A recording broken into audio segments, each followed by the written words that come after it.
Okay, so today let's look at the problem set for Lesson 5 in Module 2. Let's start with reading the lesson summary that they've put up here above the problem set. It says, the rule of subtraction. I'm up here. Subtracting a number is the same as adding its opposite, or as I usually say in class, adding the additive inverse, or for short, just saying adding the inverse. Removing or subtracting a positive card, they're talking about the integer card game right now, changes the score in the same way as adding a corresponding negative card. And removing or subtracting a negative card makes the same change as adding the corresponding positive card. So what they're basically saying here is that subtracting a negative is the same as adding the positive of that same number. So for all rational numbers, remember that means integers and any number that can be represented as a fraction of integers, subtracting a number and adding it back gets you back to where you started. So if you have some number n and then you subtract n, but then you add n back, you just wind up back at m where you started from. And that's kind of goes along with this idea of additive inverses, how negative n, or the opposite of n, and positive n, those two things, if you like the phrase, cancel each other out, leaving you with just m, and that's important with what we're doing. So essentially the whole idea is, though, getting used to viewing subtraction as adding the inverse of the next number. And so almost like deleting the idea of subtraction from your mathematical way of doing things and just always seeing minus as add the opposite of the next number. Mathematicians do this for a few reasons. The main reason is because addition works with the commutative properties and associative properties of addition, whereas subtraction doesn't. You can't move things around as nicely with subtraction. Also because when we're thinking about a new operation that we're trying to work with, like subtraction, well, we've already been practicing addition a lot. And if we can reduce this idea of subtraction to a problem that we already understand on how to solve, which would be addition, then it's almost like we don't have to learn anything new. So let's go and start with number 1. It says, on a number line, find the difference of each number in 4. So the difference is what you get when you subtract two numbers. So they want me to take whatever's number over here and subtract 4 from it. And then complete the table to support your answers. The first example is provided. So for each one of these, you're expected to start at the number they give you, 2 for the first one, and then subtract 4, which would be moving left on the number line 4 spaces, which is the same action you would do if you were adding -4. You would still move 4 spaces to the left on the number line either way. And so that's why subtraction and adding the inverse are equivalent. So I'm not going to worry too much about using the number line. If you need that practice while you're doing the work, go ahead. But I'm just going to write the expressions. So subtraction expression for the difference between 2 and 4 is 2 minus 4. But to write that equivalently as an addition expression would be 2 plus -4. And so the minus sign just means to add the opposite of the next number. The opposite of 4 is -4. And the answer to that is -2. Or you would say that the difference is -2. Okay, so -4 minus 4, that's the same as -4 plus -4, and that is -8. Remember, when both numbers are negative, you can just add them as if they were positive, and then you know your answer is negative because we're moving on the negative side of the number line. I'll do one more, and then I'll leave the last row for you. So this one is -6 minus 4. That's the same as -6 plus -4. So 6 plus 4 is 10, but I know my answer is negative since both addends are negative. All right, let's move on to the next page. It says, you and your partner were playing the integer game in class. I'm up here at the top of the page. Here are the cards in both hands. And so here's the cards you have in your hand. Here's the cards that your partner has. And it says, A, find the value in each hand. Who would win based on the current score? So remember, you find your score, you just add the cards up. So this would be -8 plus 6 plus 1 plus -2. And the way I like to add up multiple cards, and you can add them in any way you like. You can add them from left to right. You can add them from right to left. You can do the biggest ones first, and then add the smallest ones. You do all the evens, and then all the odds, or all the positives and then all the negatives, and add them up at the end. It doesn't matter. For whatever reason, I like to add the negatives first. And so I do -8 plus -2. That's -10. And then I work my way back in the positive direction. So -10 plus 6, well, if I was at -10 and I moved 6 to the right, I'd be at -4. And then the last thing I need to do is add one more. So from -4, I go to -3. So my score right now is, almost forgot my negative sign, a -3.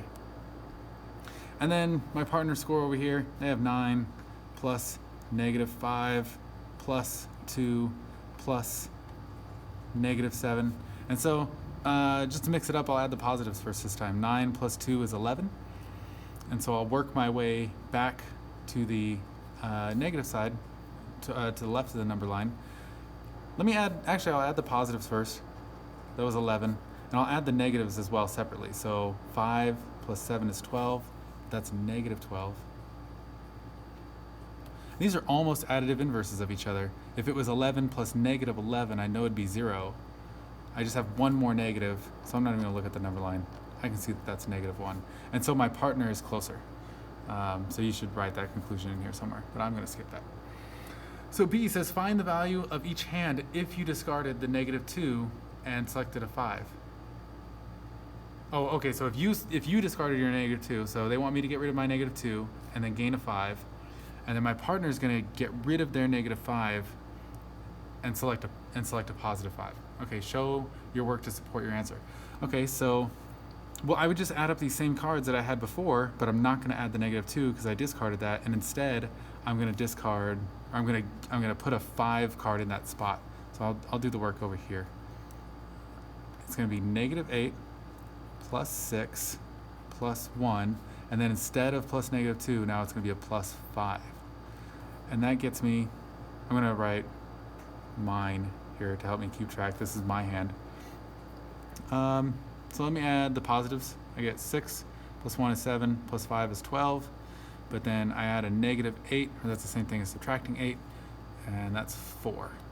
So my hand went from -3 to +4, which is a change of 7 on the number line. You could start from -3 and count to 4, and it would be 7 spaces.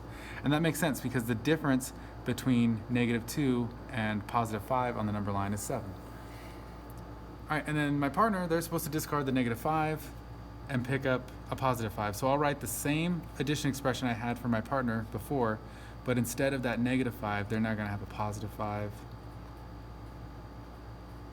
And I'll add that up. Well, actually, I bet you I can tell you what the answer is going to be before I add it by thinking about the fact that they're getting rid of 5 negatives and they're gaining 5 positives. That's a total swing of 10 spaces in the positive direction on the number line, from -5 to +5. So this score should go up by +10, or move 10 spaces to the right on the number line. So I'm not even going to think about adding these. I'm going to be confident that this is 9. And now when I look at it, I can see that I'm right because this 5 and this 2 make +7. Oops, there should be a plus sign here. And that's the additive inverse of this -7. So these, if you like saying cancel out, this 7 and that -7 cancel each other out, or their sum is 0, leaving me with just this +9 over here. All right, so yeah, so there's the values of hands. I'll write partner, or just part for partner there. Okay, now use your score values from part B to determine who would win the game now. Oh, well, okay. I would win. All right. I win because I have a 4. Yay. All right. Honestly, that was a bad move, though. Like, if you were actually playing the integer game, you wouldn't want to discard this -2 and change it for a +5, because your hand got worse. So unless you, like, you should always be picking up the card first before discarding anyway. So if I had this hand and I picked up a 5, then I would want to discard the 6. No, I wouldn't, because that would move my hand one more negative. I'd be at -4. Maybe that would be the best move you could make if you picked up a 5. I don't know. I'm gonna let you think about that. Anyways, write the following expressions as a single integer. That just means to complete the like to fully simplify the expression, to do the math that the expression is asking you to do. So let's see here, negative 2 plus 16. Well, I know that in order to finish an addition problem, I can just, when one is negative and the other one's positive, I look at which one has greater absolute value, which is the 16, so my answer is going to be positive, and then I can just subtract. 16 minus 2 is 14. Okay, here now we have a subtraction problem, because this says negative 2 minus negative 16. And whenever I read these, I don't initially change anything where I say the word negative. Negative 2 minus negative 16. But where I say the word minus, that's the word that triggers me to say, oh, I want to change that to addition. And then I have to invert the next number after I do that. So it's, instead of minus negative 16, it's going to be plus positive 16. And so now I have negative 2 plus 16, but that's the same as the question before. So it's 14 again. Okay, so this is 18 minus 26, but because I said the word minus, I'm going to change that to an addition expression, 18 plus negative 26. And I see that the negative number in this addition expression has greater absolute value, so I can tell my answer is going to be negative.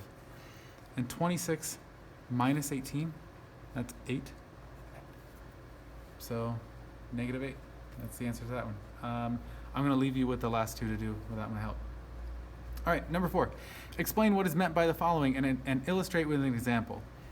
For any real numbers, P and Q, so real numbers, that's all the numbers we've been talking about, the integers. So if you think of the number sets as, like they're in circles. Okay, so the integers are a group of numbers. And they are the whole numbers, both positive and negative, and 0. And so let's say they're all inside this circle. Then you have this bigger group of numbers that contains all of the integers, but has more. It has all the positive and negative fractions as well. And we call those the rational numbers. And so it's a bigger set of numbers that includes the integers. But then there's an even bigger set of numbers that includes the rational numbers and the integers, so all the fractions, the whole numbers.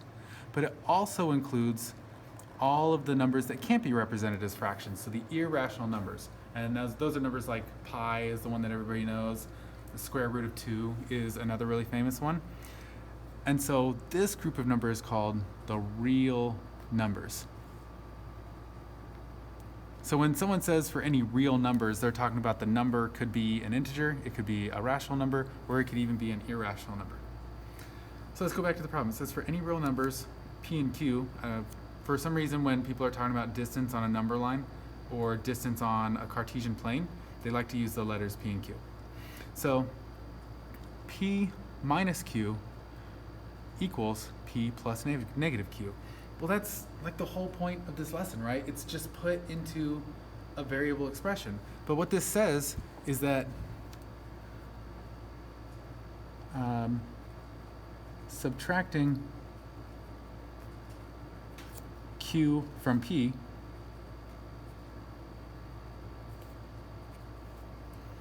is equivalent to, or the same as, if you like that better, equivalent to adding,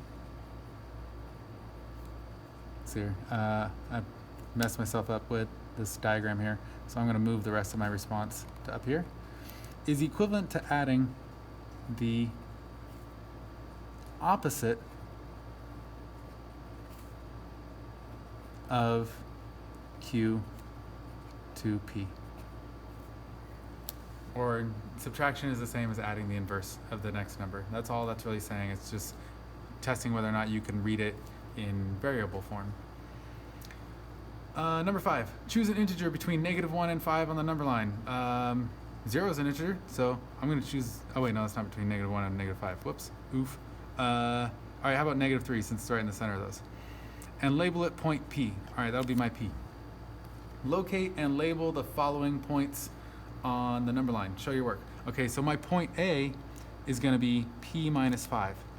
So since this is the whole point of the lesson, I'm going to rewrite that as P plus -5. And so my P is 3, so that's -3 plus negative 5. I can, since they're both negative, I can just add them as if they were positive. So 3 and 5 make 8. But I gotta put my negative sign on there. So negative 8, that's the point A. So what I do is I label negative 8 as A. Okay, your P, you probably chose the same as me because you're watching the video, but if you chose a different P than me, then you would have different answers here. And so for point B, just take your P, subtract 4, and then add 4. But here's the trick to that one.